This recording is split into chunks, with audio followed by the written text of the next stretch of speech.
How's it, guys? And welcome back to another episode of the PH Journals podcast. In today's episode, we're talking all about personal brands. So, guys, like mentioned before, we're talking about personal brands in this episode, and it's a unique opportunity for me to give my perspective on where the PH Journals brand started, where it is today, and where I would like it to go in the future. Now, what does this mean? What does this mean when it comes to a topic of building your personal brand? Well, essentially, just that. You are building your personal reputation online through social media platforms, and you're building a presence out there in the industry. Now, I've discussed this topic before. However, it is important to understand that in an ever-growing world now, with the likes of AI and all these sort of things that have been developing through social media and online platforms, it's important for us to realize, and more so now than ever before, it's a constant evolution. There's a constant upgrade to platforms, to social media content. It keeps moving. So although I've done an episode on this topic before, it's a great topic to keep having the discussion year in and year out. And myself and Robin had a discussion on this very podcast about social media and the influence industry leaders have. And I thought, to keep up with the topic, to keep that enrolling, we're about to start the hunting season as professional hunters. If you guys haven't already started, I see a lot of guys have got massive activity out there. And I thought, well, I'm not sure where I am in the pecking order when it comes to, I hate the word social media influencer, but the influencer within the industry. However, I've worked really, really hard on my personal brand to deliver not only good, authentic, organic content, but also to deliver an upgrade, or not upgrade, upgrade's a terrible word for it, but um, develop and uplift my personal self esteem through the journey I've had on social media. And I've been very, very fortunate to put myself into the position where I can use this as a point of topic, use this as a point of reference, and hopefully encourage other individuals out there. Because the more positive influences we have in the industry, the better it is for the entire industry as a whole. Because, like we mentioned in the previous episode, is that although I don't like the word influencer, you will always have an influence. Whether you've got one follower or 10,000 followers, there will always be somebody that you will influence. And for an hunting industry that is a controversial topic, that is something I want to do positively. And if I can project and reflect on my situation out there, and a lot of people can relate to that and embed it into their own personal brands, that's an important topic to have. And I would like to share that with you guys. So how I've structured this podcast is pretty unique, because I'm going to tell my personal journey as a personal brand, from when PH Journal started to where it is now, to where I would like it to go in the future. And then I've broken down for some of the talking points, key talking points that we can have within our industry, and developing your own personal brand. So before we get into the talking points, PH Journal started as a personal journey for me. And I started the brand back in 2016 when I arrived back from the United States on a marketing trip. And I remember sitting in my home and understanding that the outfitters have played such a massively important role in our industry. But without the professional hunters, there wouldn't be any outfitters. And without any outfitters, there would never be any safaris happening. And hence the circle of conservation started for me. And I started piecing a lot of things together, and I realized how important professional hunting was to the industry. But something very important I realized as well from a marketing perspective is the misconception of professional hunting out there. So when I started PH Journals, I started it for two things. The most important thing was conservation. I wanted to deliver on ethical conservation efforts and showcase that through social media platforms. But also, in essence, I wanted to deliver on how important being a good, honest, ethical, professional hunter was for the industry. And I wanted to stress that. I always saw professional hunting similar um to a professional sportsman. You've got the athlete who are the professional hunters, you've got the club who are the outfitters, and then you've got the fans who are the clients that come in and pay for the safari. And where you are delivering on entertainment and sport and all of that is through the hunting adventures. And I always looked at this and I wondered, and I grew forever. My concern for the industry grew when I realized that more and more professional hunters were, it's not that they weren't getting paid fairly. The problem came in is when South Africa economy kind of took a turn for the worst. The dollar strengthened against the rand. We went from, I think, 12 rand to a matter of 18, 20 rand in some situations in a matter of a couple of years. And the problem with that is, although that the the exchange rate was wonderful for the tips, the base model of economics for professional hunters, interest rates and all that sort of things, groceries and all that, became a much more challenging factor. Back in 2018, when I did my research, there were 1,645 professional hunters registered. And of the 1,645 professional hunters, only 1% of them owned their own house, which was a concern for me. Now, that 1% also was part of a mass amount of professional hunters. Their fathers and grandfathers had properties, had farmland, and all that sort of stuff. So they considered that as them owning that piece of land. However, the vast majority did not have such luxuries. And I'm talking about guys that were living on farms, working in managerial positions, but could never really understand and afford their very own home because they had a number of other bills. They had to pay for dog food, for vehicle payments. If they had kids, it was medical aid and all that sort of stuff. And that drove me to try and figure out how professional hunters could have a more sustainable footprint in an industry that is worth over 6 or 7 billion rand. And that's where PH journals kind of shifted. I always knew that conservation was always going to be a part of it. But part of that conservation was having a healthy professional hunting ecosystem.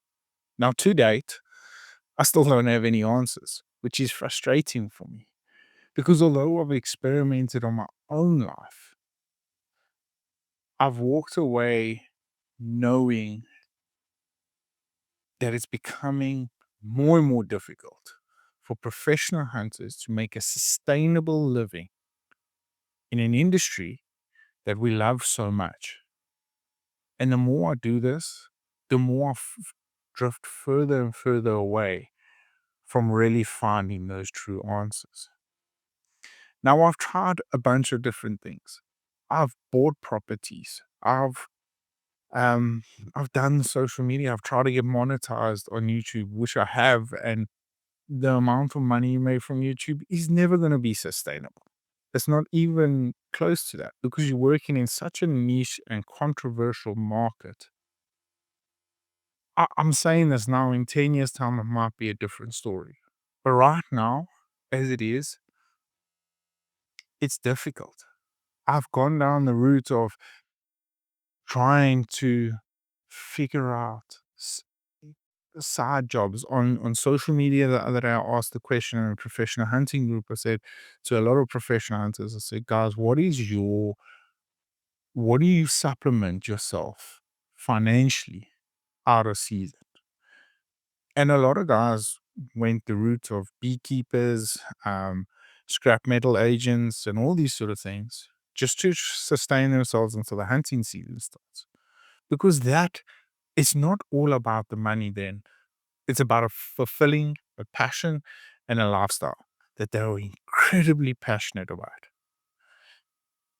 And I keep thinking back to myself, but if they are so passionate about it, what about all these financial gurus and these financial advisors and all these guys that pop up onto YouTube and say, guys, listen, follow your passion. Because if you follow your passion, you're going to make a success and you're going to be a successful person out there. Don't get me wrong. Please don't get me wrong. There are incredibly and extremely successful professional hunters out there. And I'm hoping that one day I'll get to have a conversation with them on the podcast. But in the same sense, majority of the professional hunters, when we look at them from an economically traditional standpoint, they are not as successful as what we thought they would be. And when I talk about this, yes, you can clarify success in a completely different way. It doesn't have to mean you own your own house by 25 or 26. It doesn't mean you have to have no debt. It doesn't mean any of that sort of stuff. It means that you have to have a sustainable income. You can sustain a family and you can sustain a livelihood, which includes your medical aid, your retirement annuities, investments, and all that sort of stuff. So when you look at it from that, there are not a lot of professional hunters that can turn around and say, I'm financially comfortable. And that is why I believe that it's not my obligation, but definitely why PH Journal started was because I want to look out for my fellow professional hunters, because I believe they are the cornerstone of conservation in this industry. Without professional hunters making good ethical decisions, conservation practices cannot happen. There are some wonderful individuals out there, from outfitters to breeders to the majority of the industry is filled with incredible human beings living and sustaining a lifestyle for the good of our wildlife. However, and I say this with pride and I say this with passion. However, I still feel that professional hunting holds a very, very, very important keyhole in the circle of conservation within South Africa, most importantly within South Africa. If we look at some of the stats I've written down here, when it comes to professional hunting, you're looking at about an 80% chance of being divorced. Um, uh, a lot of professional hunters have had to shift off medical aid plans to hospital plans. I'm not saying that's a bad decision by any means. I'm just saying from the financial caliber, it's kind of dropped. Unfortunately, we're sitting now with a 16%, we might have a 17% fat. Um, we're looking at about 65% of all professional hunters do not own their vehicles. So what I mean by this is that a lot of these vehicles are taken out on HP, hire purchase. Money is owed on those vehicles. 65% of the professional hunters are in that situation. 72% of professional hunters believe that they do not make a sustainable living from professional hunting. And that's an important one. So getting back to what this topic is all about, and then he's building a personal brand.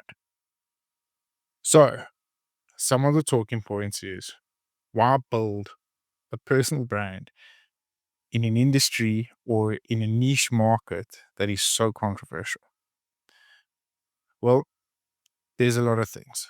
So, if you build a personal brand and you grow over social media, you can look at things like sponsorship, generating your own price, because people are going to pay top dollar to hunt with you.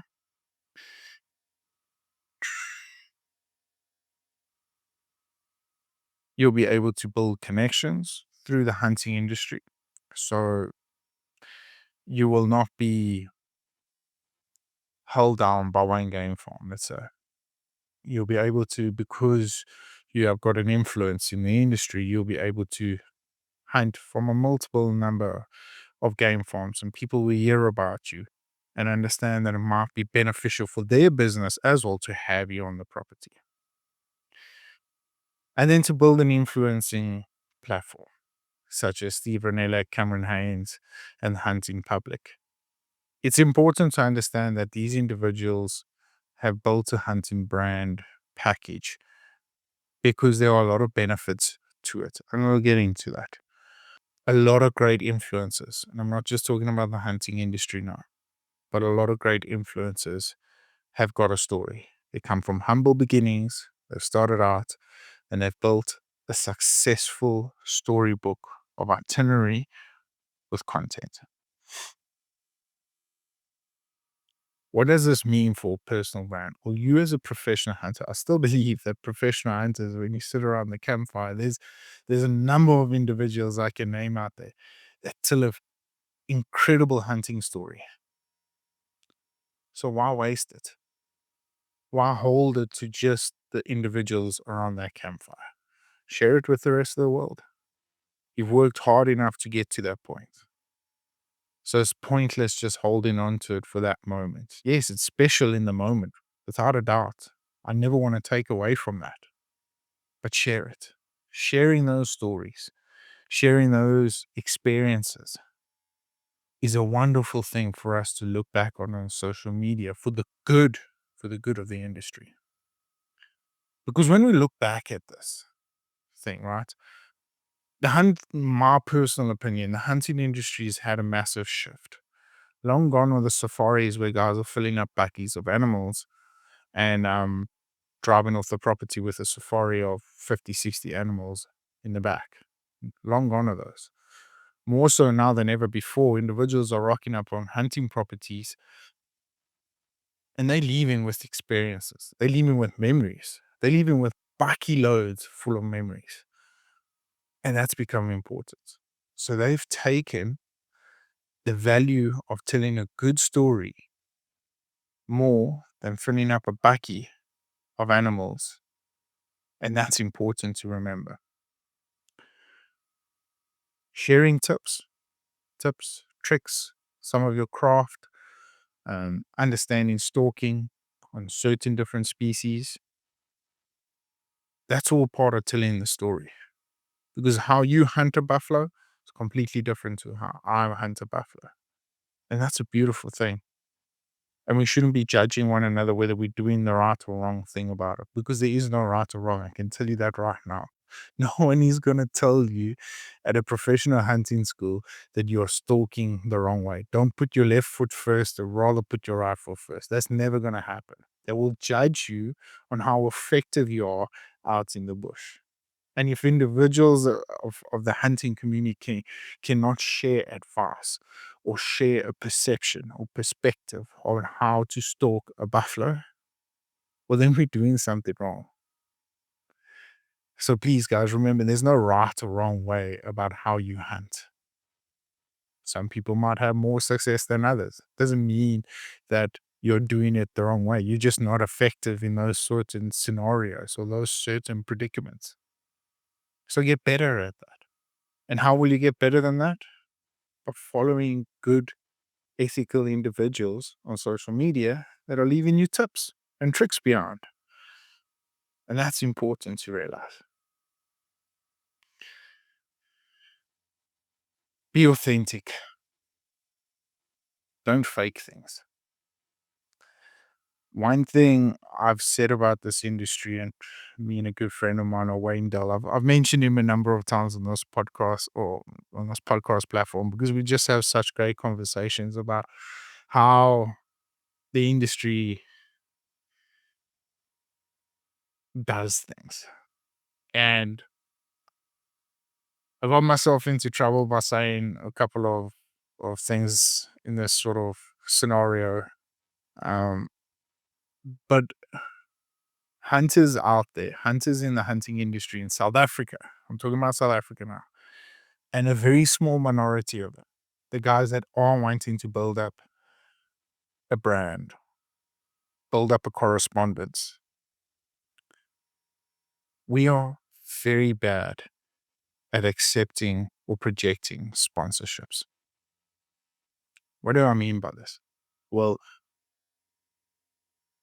almost 10 years now that I've been an influencer, I've realized one thing. The marketing divisions around the outdoor industry in South Africa, I feel, and I've been very fortunate enough to experience this, I feel are very, very far behind when it comes to marketing through influencers on social media. I don't think the individuals in the outdoor industry, and I'm talking about outdoor sporting goods, optics, and all that sort of stuff, gear, rifles, whatever it is. I don't think they understand the value of the individuals putting themselves in front of a camera in the hunting industry in South Africa. And what do I mean by this? I mean that as influencers, we have given them all the power. And this is why. Because when we associate ourselves with a popular brand, our first immediate response, we believe, is that we're going to become more relevant in the industry if we declare this online as a sponsorship. So, for instance, if you get onto the Vortex um, program or whatever it is, I can't remember if it was Vortex. Anyway, there's a number of outdoor, or there's a number of hunting companies in South Africa that you become a, a pro staff member, and they don't give you those products. They will only discount them 20%, 25%, whatever the case may be.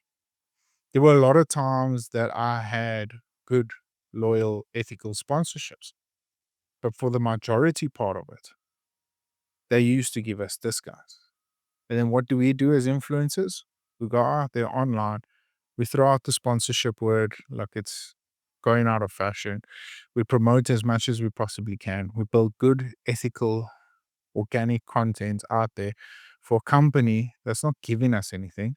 They're just giving us a discount. And I understand that that discount is not nothing, but for your time, your effort, and all the amount of money that goes on behind that video, behind that photo, it's not worth that 25%. And I honestly mean this. And I hope I don't offend people, but I hope guys watch this with the perception of maybe Dylan is actually telling the truth. So when we associate ourselves with anything out there, we automatically, as South African influencers, give them the power when we promote them online. Meanwhile, they are not fully aware of all the time, effort, the hard work, the sacrifice, the dedication it takes to build that content. I can tell you right now, it's not worth that 25% discount. And I mean this with respect. And that's why I said earlier, I don't think the South African industry, from a broader perception, and please guys, I'm generalizing here. There are a lot of very good companies out there that have given me some incredible sponsorships, and I'm forever grateful for that. But just understand that what I'm talking about is when we go out there as influencers. I hate that word. Jeez, I hate that word. But as as brand marketers, personal brand developers, whatever we want to call it, industry leading professionals, we should not prostitute our time, our money, our equipment. We should not do that and sacrifice it all for a discount code. And I honestly mean that. So next time you get a special deal on a set of camos or a scope or whatever it may be, consider the bigger picture. Because if you, as an individual, go, oh, check us, big shout out to Vortex or whoever, Optimum SA or whatever it is. Thank you so much for this incredible scope. Knowing in the back of your head you only got 25% discount on that. But yeah, you are sitting in front of a 25,000 Rand camera, or I mean, even your cell phone is now worth a hell of a lot of money. Your time is worth a hell of a lot of money. Now you're sitting in front of this and you're promoting this product, but they're giving you 25%. So I understand that that's an important role that you have to play. Because if we take the power away from that and they understand, well, hang on, yeah, maybe these guys that put themselves out there week in and week out during the hunting season have got a little bit more worth to it. But they're not going to do it if we've got 50 other individuals out there that are promoting them for free and we've given them a 25% discount. It's a win-win for them. They've got nothing to lose. They're not losing any money on the product. They're not losing any money on their marketing rates. You, on the other hand, are losing. You might think you're gaining credibility, but you're losing credibility through popular brands because they're saying, oh, bro, hang on, yeah, I gave you 25% last time and you marketed my stuff. Now all of a sudden you want it for free and you want to carry on marketing. No, it's fine. Don't worry. John down the road over there, he's happy with his 25% markup. He's got 1,000 followers less than you. He'll promote it for us. And that's where we lose our control. Now, I'm not saying this out of frustration. I really am not. I've gotten to a point in my career where, and I've had this discussion with many, many people. I've gotten to a point in my career that if a brand would like to join the PH Journals brand, you guys are more than welcome to. But just understand the work and the effort I put in is good, quality, ethical, organic content. And if you want to be a part of that, my door is always open. If not, I've been paying my way for the last 9 years anyway. It's not going to change. I'm not going anywhere. I'm going to carry on building. Oh no.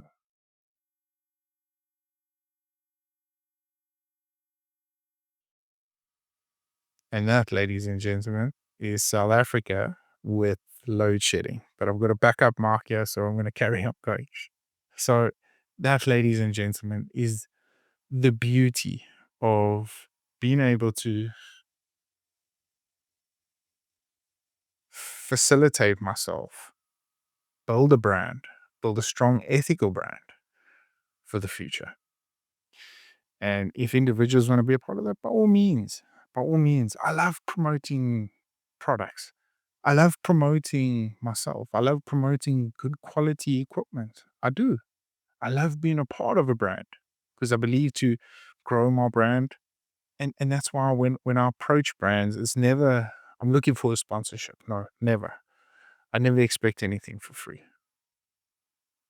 I'm looking for a partnership.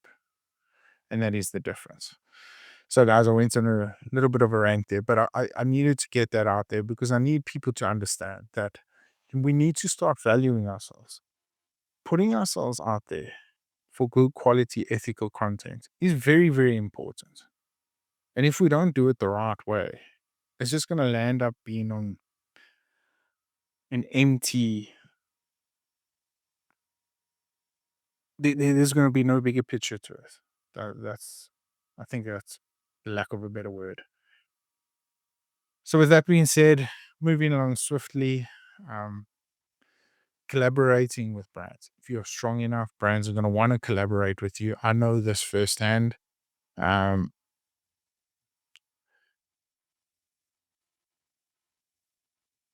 so, another big thing is being a face of the industry is very, very important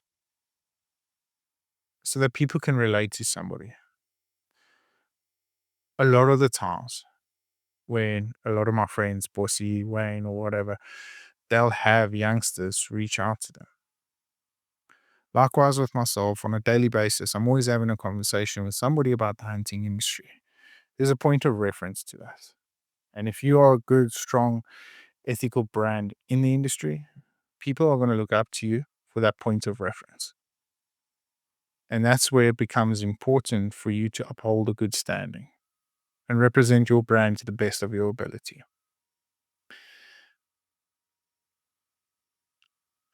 So, which leads me to number 7.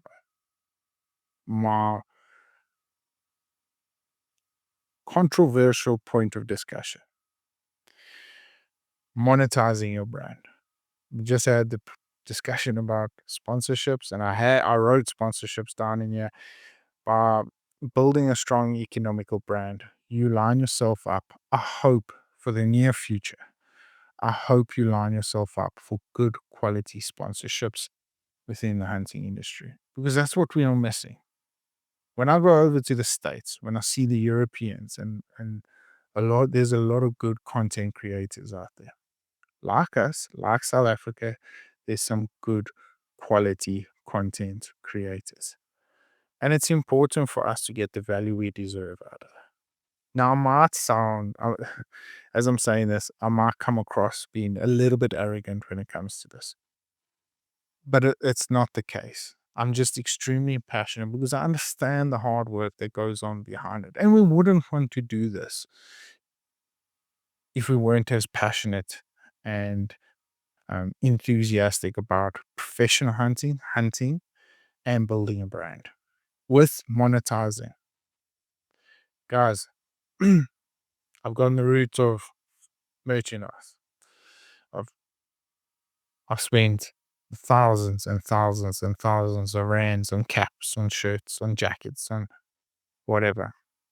There's no tangible amount of money that comes from it. I don't know why. I could have been wrong. I could have marketed wrong. I don't know. But from what I can tell you, my personal experiences is that it didn't work. However, where it does work is it creates good marketing attraction, and it establishes yourself so deeply into this industry that a lot of people can't ignore you. And that becomes important. So I hope there's somebody out there that will break the monetization circle and really make a good living off of content such as this. I'm sitting here today with a podcast that has more than 3 million downloads, a YouTube channel with I think it was six, or close to 700,000 views, an Instagram page with just under 30,000 followers, TikTok just under 30,000, Facebook, okay, has been a little bit slow, and I'm yet to make a sustainable living. Yes, my lifestyle is very expensive at the moment, but I'm yet to make a sustainable living off of this. All of this. The cameras, the phones, the microphones, the lights, everything. It's difficult. It's not easy. I still have to pay away myself away, and it's hard. It's hard. So build up an ethical brand, an ethical, sustainable system that you think might work, because for the longevity of it, you need to be in this for the long run. It's not going to happen over a year. It's not going to happen over 2 years. 5, 6, maybe. I'm hoping to get 10 and more. And then I can really look back at this and say whether it was a true goal that I set, because I have. It's a goal that I'm constantly following. And although I've taught myself not to look at the end and rather enjoy the small victories, it's difficult to stay motivated when times are tough. But so far, it's been a hell of a lot of fun. Um, so, guys, in closing, I know I've discussed this brand before, this brand episode before. I know I have. But like I said, I feel it's something that we can keep having the discussion about, because it is still going to change. With the introduction of AI now, I personally believe things are going to get a hell of a lot easier when it comes to content creation. But people will always want to have you in their corner if you build a good, strong brand. And that's important to remember. But one important tip I want to leave with you guys is patience. I can't stress it enough that being patient has to be one of the most important points of contact or important points you have to take in when building your personal brand, because it's not going to happen quickly. It's not going to happen over one or two posts. It's not going to happen over 10 or 7 videos. It's not going to happen over 30 or 40 podcasts. You have to be patient with the process and enjoy it. Most importantly, enjoy it. Enjoy it as much as you do when you go out hunting, because you're technically combining something that you enjoy at the hunting side with something that's essential, the social media side. And if you can enjoy those two things and marriage them together, which is pretty easy in our industry, you've got a winning recipe. So, guys, another short, sweet, load shedded, interrupted podcast. I hope you guys enjoyed this one. I had a lot of fun prepping for it, and I had a lot of fun remembering and reminiscing down the road of where I started with PH Journals. And I'm looking forward to growing every step of the way. So, for myself, if you are, happy hunting. Until then, stay safe, stay blessed, stay humble. I'll catch up with you guys soon.